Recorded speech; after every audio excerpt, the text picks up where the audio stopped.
나마미타불. 날이 많이 추워졌다 그지요? 예. 자, 오늘의 주제는 인과를 하겠습니다. 인과.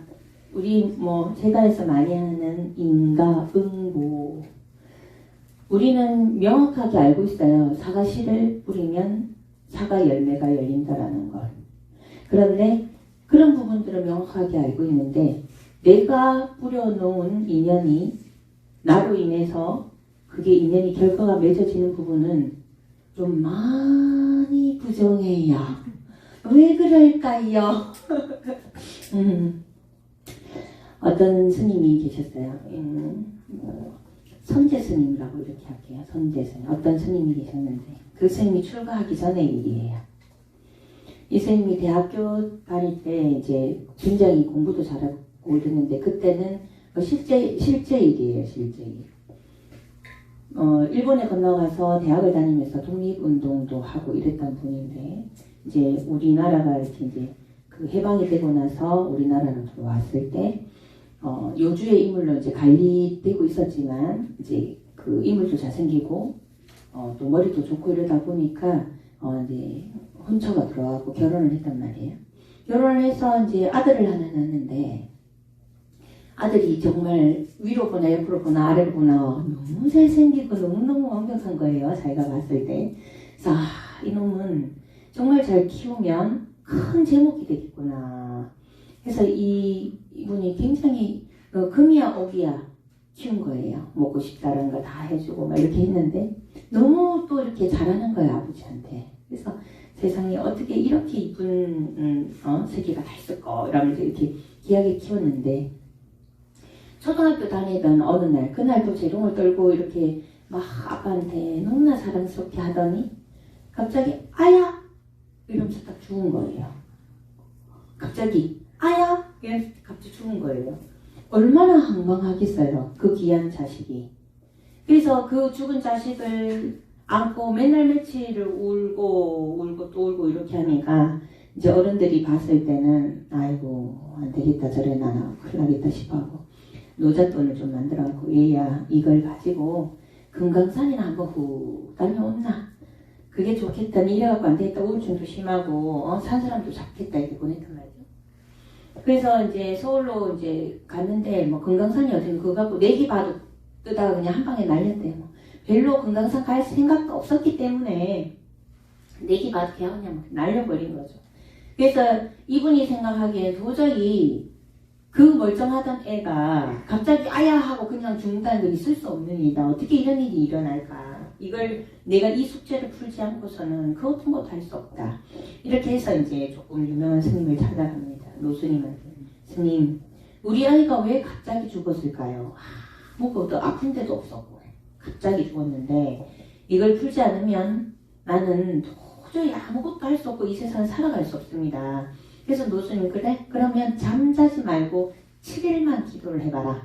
그러면 그 답을 얻을 것이다. 그래요? 잠 안 자는 거야. 이때까지 아들이 그리워갖고 잠을 안 자는 세월이 너무 많다 보니까 잠 안 자고 7일 기도하는 건 아무것도 아니지. 그래갖고 잠을 안 자고 이제 간생보살 하니까 어때요? 잠이 와갖고 간생보살 기도만 하면 막 잠이 와서 머리를 쳐갖고 이러는 거예요. 그러면 또 노순이 와서 주장자 딱 때리면서 이놈 다시 이놈 또 잤네 이놈 다시 안 돼 택도 없어. 그냥 잠을 안 자고 7일을 기도를 해야 되는데 계속 잠을 자니 안 되겠다. 이거 잠 안 자는 연습부터 해야 되겠다. 이거 이제 밭에 나고 밤새도 깡통을 두드려가면서 간세보살 해도 밭두렁이 처박혀 자고 있고 이렇게 이제 또 자고 있고 이렇게 하는 거예요. 근데 이제 한 42일 정도 됐을 때 이제 사물이 큰지 작은지 분간은 안 되지만 정신이 몽롱한 상태지만 잠은 이제 안 자게 된 거예요. 그래서 이제 이제 그러면 지금부터 잠을 자지 말고 7일 동안 오로지 간승보살 하면서 기도를 한번 해봐라. 이제 잠을 안 자니까 이제 잠을 안 자고 이제 7일 동안 간승보살 7일이 딱 지나고 나니까 어때요? 모르겠거든. 이씨 노수님한테 속았다. 노수님이 제 처음에 시작할 때였거든요. 네가 잠을 자지 않고 7일 동안 기도했는데 그 답을 못 찾으면 내 모가지도 베고 부처님 모가지도 베라. 죽었어 이제. 다 거짓말이었거든. 너무 억울하다. 저기 지금 당장 법당에 부처님 목부터 날리고 노수님 목을 날려야 되겠다 하고 딱 일어나서 가는데 경찰 탁 걸려고 소매 걸려고 딱 자빠졌는데 딱 잡아졌는데 그때 애가 딱 보이는 거예요. 자기 애가 아버지 이러면서 말하고 얼마나 그리웠어요. 그죠? 갑자기 죽은 걸 알기 위해서 너무 그래. 너무 가면 아이야 이러고 가까이 가려는데 애가 탁 불러서고 내 새끼 이러면 탁 불러서고 그러니까 내 새끼를 탁 불러서 이 새끼가 이게 계속 야구를 가까이 아무리 가까이 가니까 툭툭 물러서 웃어가면서 장난치면서 물러서니까 그렇게 그립던 아들이 이 새끼 때 죽인다고 너 이제 잡히면 죽었다 이러면서 그래서 길을 써고 욕을 해가면서 길을 써갖고 막 궁뎅이를 한 대 팍 집어찼는데 얘가 아야 이러면서 강아지로 변하는 거예요. 강아지로 딱 변하면서 정신이 딱 들었는데 그때 강아지를 딱 변하는 거 보면서 이 사람이 젊었을 때 시절을 떠올리게 된 거예요. 이분이 일본에 가서 대학교를 다닐 때 친척집에 있었는데 그 친척집에 강아지가 한 마리가 있었는데 이 강아지가 너무 영특해갖고 사람 말도 너무 잘 알아듣는데 이 사람을 너무 잘 따랐던 거예요. 너무 좋아해서 이 사람을 잘 따라다니고 그랬는데 얼마나 말귀를 잘 알아들었냐면 극장에 가서 영화 보러 들어가면 여기 시간이 많이 걸리고 너는 못 들어가니까 너는 집에 가 있다가 내가 마칠 때 되면 온나 이렇게 하면 실제로 집에 가 있다가 영화 마칠 시간은 돼갖고 또 와서 기다리고 좋다고 부비고 막 이렇게 너무 따랐던 개가 있었던 거예요. 근데 이 개가 어느 날 밥도 제대로 안 먹고 바짝 말라가면서 죽어가게 된 거죠. 그러니까 이제 친척집 아저씨는 얘가 아무래도 죽어갔다 걔가 그러니까 네가 저 교회에 저 밖에 숲에 갖다 버리고 온다 이제 이렇게 된 거야. 근데 내키지는 않았지만 죽는다 하니까 못 자겠노. 그래갖고 걔를 데리고 자전거를 타고 저 가고 이제 숲에 내려놓고 얘기를 한 거예요. 난 너랑 같이 있고 싶지만 네가 먹지도 않고 이렇게 이제 몸이 안 좋고 이렇게 하니까 죽으려고 하니까 어쩔 수 없다. 나는 너를 여기에 두고 갈 수밖에 없으니 너는 여기에서 편안하게 죽음을 맞이하여라. 이렇게 했더니 걔가 눈물을 툭툭 흘리더래요. 눈물을 툭툭 흘리는데 어쩌겠어요. 그럼 미안하다 그래 잘 가라 하고 자전거를 타고 탁 돌아서니까 걔가 왕 짖으면서 그 배짱마루가 아픈 몸으로 막 비틀거리면서 쫓아오는 거예요. 조금 천천히 달리면 천천히 따라오고 좀 빨리 달리면 그 몸으로 또 따라오고 그래서 오다 보니까 날이 저물어서 그 이제 마을에 하는 기거를 하게 됐는데 거기까지 따라온 거예요. 따라와서 그 집주인이 보니까 배짱마루가 너무 불쌍하니까 장국에 밥을 말아주니까 그걸 싹 다 먹는 이때까지는 안 먹었었잖아요. 싹 다 먹고 그 다음날 아침에도 밥을 주니까 싹 다 먹은 거예요. 그러니까 얘가 기운을 차렸잖아요. 기운을 차렸는데 이제 이 사람은 이제 얘가 뭐 배짱마루면 죽을 때가 됐으니까 냅두고 그랬으니까 친척집 아저씨가 그래서 이제 니는 그냥 거기 있어라. 아니 얘가 그냥 있겠습니까? 근데 얘는 이제 그 걔를 따돌려야 되니까 막 전속력으로 막 자전거를 탔는 거예요. 근데 걔가 따라오도 어때요? 소변 마려니까 소변도 누고 이래야 되잖아요. 그러니까 막 나무에 소변 누울 때 막 전력 질주해갖고 결국은 따돌린 거예요. 이 개를. 그래서 그러고 잊어버리고 있었는데 일주일 뒤에 이 개가 집에를 찾아온 거예요. 그전에는 그렇게 좋다고 아픈 몸도 부비고 좋다고 그렇게 하던 개가 일주일 뒤에 왔는데 정말 뾰족한 눈으로 째려보듯이 가까이 오지도 않고 만지지도 못하게 하고 그래서 너무나 막 이렇게 원망하는 눈으로 쏘아보다가 한 일주일 정도 그렇게 배회를 하더니 없어져 버린 거죠. 그리고 잊어버린 거예요. 그러니까 그때 그 걔가 이 남자를 너무 사랑하고 너무 따르고 좋아하다 보니까 그 아픈 자기를 버리고 간 그 가슴 처절한 그 아픔을 그대로 느끼게 해주기 위해서 이 사람 아들로 태어난 거죠. 그래서 이분이 그걸 그때 다 하면서 아 그렇구나. 그때 네가 이만큼 아팠단 말이지. 정말 미안하구나.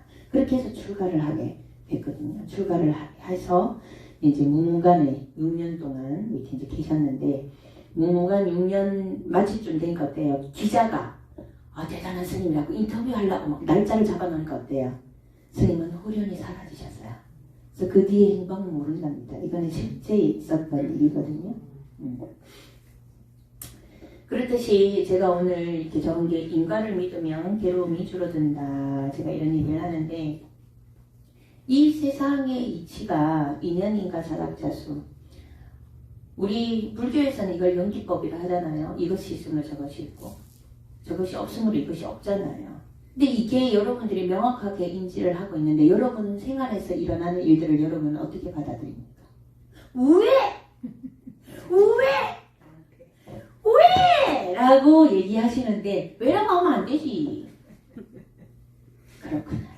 흥미로운 관점이네. 여러분들한테 일어나는 모든 인연의 어떤 지금 나타나는 모든 현상들은 그죠? 과잖아요. 과. 지어놓은 거에 대한 과.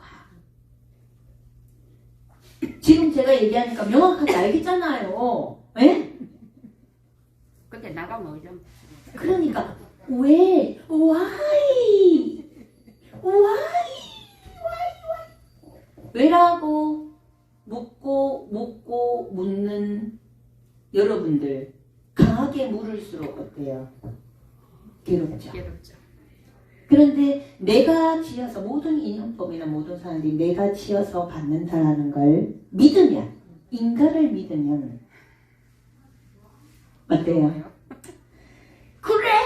내가 언젠가 지어둔 인연의 과거나 하고 기꺼이 받아들일 수 있지 않겠습니까? 그래서 역대 선지식들 스님들이 어른 스님들이 많이 말씀하시는 게 그거예요. 인과만 믿어도 괴로움은 현저히 줄어들 수 있다. 제가 오늘도 이렇게 법회를 하면서 드는 생각이 그래요. 사실 지금 우리 불교가 많이 사장되어 가고 있지 않습니까? 여러분들도 지금 몇 분 안 오셨어요. 근데 여러분들도 명확하게 알고 있어요. 절에 와서 수행을 하게 되면 내가 내 마음을 바로잡게 되고 내가 하고자 하는 것을 할 수 있는 힘이 생긴다는 걸 여러분 너무 잘 알아요.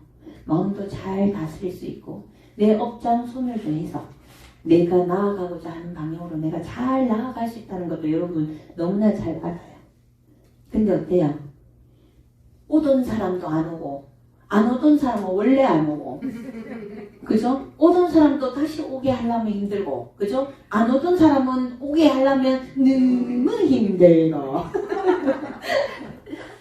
그래서 오늘 법회를 시작하면서 드는 마음은 지금 이 순간에 제가 이렇게 마음을 나누고 있는 여러분 우리끼리만이라도 이런 공간에서 이런 공부를 하면서 이 세상을 함께 살아가면 어떨까?